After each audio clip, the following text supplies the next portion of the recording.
You are a ghost haunting your own life. Stop pretending you're busy. You're not busy. You're just mentally paralyzed. Your body is in the room, but your mind is 5 years in the past, replaying a mistake that nobody else remembers, or 3 years in the future, panicking over a bill that hasn't even been printed yet. You're exhausted? Good. You should be. You've been fighting a 24/7 war against shadows that don't even exist. You think your overthinking is a superpower? You think that by worrying, you're preparing for the worst? Stop lying to yourself. You're just a prisoner who fell in love with his cage. You're a professional at living everywhere except the only place that matters. Right here. While you're busy analyzing why your life sucks, your life is actually passing you by. Your youth is rotting. Your potential is suffocating. And your brain is turning into a trash can full of what ifs. If you don't learn how to empty that trash right now, you're going to wake up at 80 years old and realize you never actually lived a single day. You were just a spectator to your own anxiety. I'm going to give you a reality check today.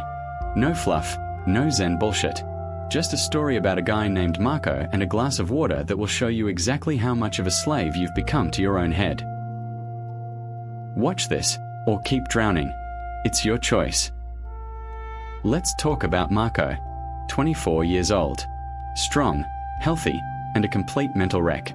Marco's mind was like a browser with 50 tabs open, and all of them were playing different music at the same time. He was obsessed with version 2.0 of his life. The version where he didn't screw up that relationship. The version where he was already a millionaire. He spent so much time in these fake worlds that the real world felt like a blurry background. He didn't taste his food. He didn't hear the rain. He couldn't even look his own mother in the eye because his brain was busy calculating a future that was never going to happen. He was a puppet. If a sad thought popped up, he became depressed. If a fearful thought popped up, he became a coward. He had zero control. He heard about some old guy living in the hills, a former big-shot psychologist who walked away from the city because he realized that smart people are often the most miserable. They called him the entered man. Marco didn't go there for wisdom. He went there because he wanted someone to perform surgery on his brain and cut the voices out. Marco found the old man sitting on a porch.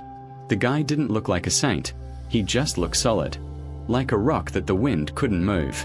"Grandfather," Marco blurted out. "My head won't shut up. I'm losing my mind. Make it stop."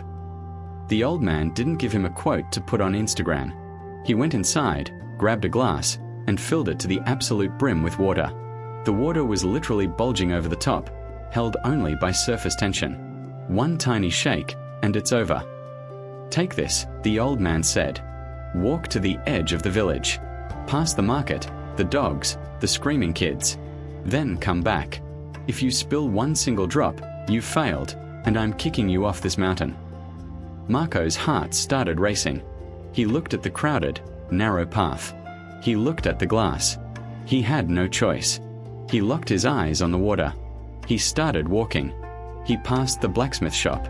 Hammers were slamming into iron. Sparks were flying. Usually, that noise would make Marco think about his own failed projects. But he didn't hear a thing. He only saw the water. He passed a group of kids playing tag. Normally, he'd feel bitter about his own lonely childhood. But he didn't see the kids. He only saw the water. A dog barked right at his heels. A merchant shoved a basket in his face. A beautiful girl walked by, smelling like flowers. Usually, Marco's brain would go into a tailspin, lust, annoyance, distraction. But today, the world didn't exist. There was only that silver line at the rim of the glass. When he got back, his muscles were screaming and he was dripping with sweat. But the glass was dry. Not a drop had moved. "I did it," Marco said, gasping for air. The old man didn't clap. He just asked, "Did you hear the blacksmith? Did you see the kids? Did you notice the dog?" Marco looked at him like he was crazy. "No. I saw nothing. I heard nothing. I only saw the glass." The old man finally smiled. "Welcome back to reality, Marco. For the first time in your life, you weren't a ghost." The water wasn't the secret. The vacuum was. The reason you're miserable isn't because your life is hard. It's because you're trying to carry your entire past, your entire future, and your current problems all at the same time. You're trying to hold 1,000 glasses of water at once. Of course you're spilling. Of course you're breaking down. When Marco focused 100% on that glass, he left zero room for the what ifs. He didn't stop his thoughts, he just starved them. Thoughts are like parasites. They need your attention to live. If you don't give them attention, they die. Your anxiety isn't a medical condition most of the time. It's just a bad habit of imagination. You're imagining a future that sucks, and then you're reacting to it as if it's real. The blacksmith was still loud. The dogs were still barking. The world was still a mess. But because Marco was here, the mess had no power. The world didn't change. Marco just stopped being a victim of his own imagination. You think you are solving problems by thinking about them. You are not. You are creating problems that weren't there to begin with.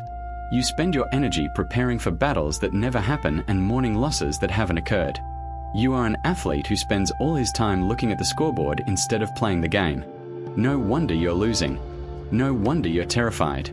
The scoreboard doesn't matter. The crowd doesn't matter. The only thing that matters is the next step. If you can't master the next step, you have no business worrying about the end of the game. You have become a professional at being distracted. You are addicted to the noise in your head because it gives you the illusion of importance. You feel like if you stop thinking, you'll stop existing. But the opposite is true. When you stop the noise, you finally start living. How do you do this when you have a boss you hate, a bank account that's empty, or a relationship that's dying? You don't need a spiritual retreat. You need to stop being a professional multitasker of misery. First, one task, one mind. When you eat, eat. When you work, work. When you talk to someone, don't check your phone. Give the water your total attention. Multitasking isn't a skill. It's a mental illness that causes burnout. Second, use your body. Your mind lives in the past and future, but your body can only exist in the now. When your head starts spinning, feel the weight of your feet. Smell the air. Bring the ghost back into the machine. Third, stop trying to fix the world. The dogs are always going to bark. People are always going to talk shit. You can't stop the world from shaking, but you can be the steady hand that holds the glass. Stop waiting for the world to get quiet before you find peace. Get quiet first, and the world won't matter. Your ego is a parasite. It lives on the drama of your reactions. It wants you to stay in the well of your thoughts because that's where it has control. It wants you to roar at the reflection. It wants you to fight the crows on your back. It wants you to worry about a future it can't even predict. Why? Because as long as you are distracted, you are controllable. You are a slave to every headline, every comment, and every setback. But the moment you empty your mind, the ego starves. When there is no target, the arrows of the world have nowhere to land. You become unoffendable. You become unshakable. You become the lion who drinks from the well and walks away, regardless of what the water shows. This is not about being cold. This is about being sovereign. It is about owning your attention as if it were the most valuable currency on earth, because it is. Marco walked down that mountain differently.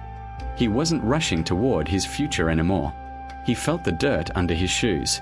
He felt the wind on his face. He realized that peace isn't a place you go to. It's an altitude you reach by dropping all the useless weight you've been carrying.